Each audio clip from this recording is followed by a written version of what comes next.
কোরআনুল কারীম তেলাওয়াত করলে বুঝলেও সব, না বুঝলেও সব। তেলাওয়াত করলেই সব। যে ব্যক্তি বুঝে পড়বে তার বেশি সব, যে ব্যক্তি এমনি তেলাওয়াত করে যাবে বিশুদ্ধভাবে তার বেশি সব। কেমন সব দেখেন, আল্লাহ নবী সাল্লাল্লাহু আলাইহি ওয়াসাল্লাম বলেছেন, আল মাহিরু বিল কুরআন মা'আস সাবরাতিল কিরামিল বারারা।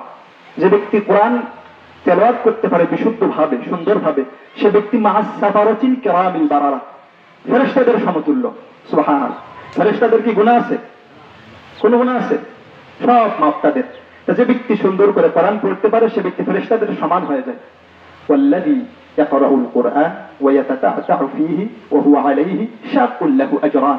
আল্লাহ নবী সাল্লাল্লাহু আলাইহি ওয়াসাল্লাম বলেছেন, যে ব্যক্তি কোরআন পড়তে সুন্দর করে পারে না কিন্তু তার প্রচেষ্টা আছে, কষ্ট স্বীকার করে, যিনি পারেন তার কাছে যায়, যে বলে আমার একটু কোরআন শিখান।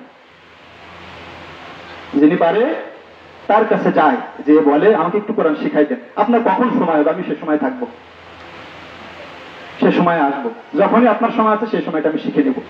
কষ্ট স্বীকার করে তারা, তো করে, একটা হয়তো মানে তো করে, ভালো পারে না কিন্তু চেষ্টা চালিয়ে যায়। ফালাহু আজরান, তাদের জন্য দ্বিগুণ পুরস্কার আছে। সুবহানাল্লাহ। আল্লাহ নবী সাল্লাল্লাহু আলাইহি ওয়াসাল্লাম কিয়ামতের দিন অভিযোগ করবেন উম্মতের বিরুদ্ধে, যে আমার এই উম্মতেরা কোরআনকে মাহজুর করে রেখেছিল। মাহজুর মানে তার তিলাওয়া, তেলাওয়াত পরিত্যাগ করা, তেলাওয়াত করি নাই। তার কুল কিরাআত করি নাই, অর্থ বুঝে পড়ি নাই। তার কুল তাদাব্বুর ওয়া তাফাহুম, তারা বিস্তারিত ব্যাখ্যা বিশ্লেষণ জানি নাই। তার কুল আমাল বিহি, এবং তার উপরে আমল করি নাই। ও তার কুল ঈমান বিহি ওয়া তাসদীক, তার উপরে ঈমানও আনি নাই, বিশ্বাসও করি নাই।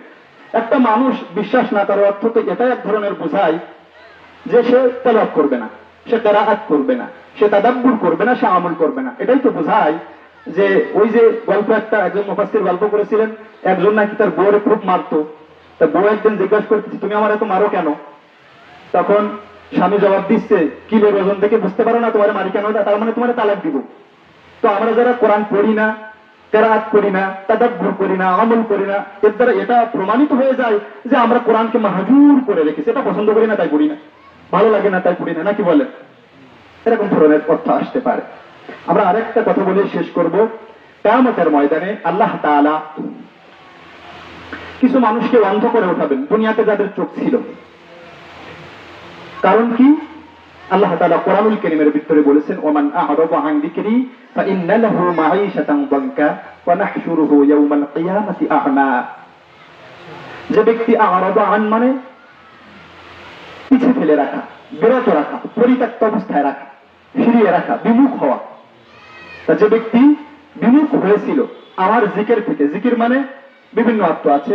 আমরা যদি অর্থ নিই কোরআন, জিকিরের একটা অর্থ হচ্ছে কোরআন। তো কোরআন থেকে যারা মুখ ফিরিয়ে নিয়েছিল, দুনিয়াতে তারা চক্ষুষ্মান থাকলেও আল্লাহ তাআলা তাদেরকে অন্ধ করে উঠাবেন। কিয়ামতের দিন তারা বলবে, রব্বি লিমা হাশারতানি আ'মা ওয়া ক্বাদ কুনতু বাসীরা। আমি তো দুনিয়াতে চক্ষুষ্মান ছিলাম, চোখ ছিল, দেখতাম।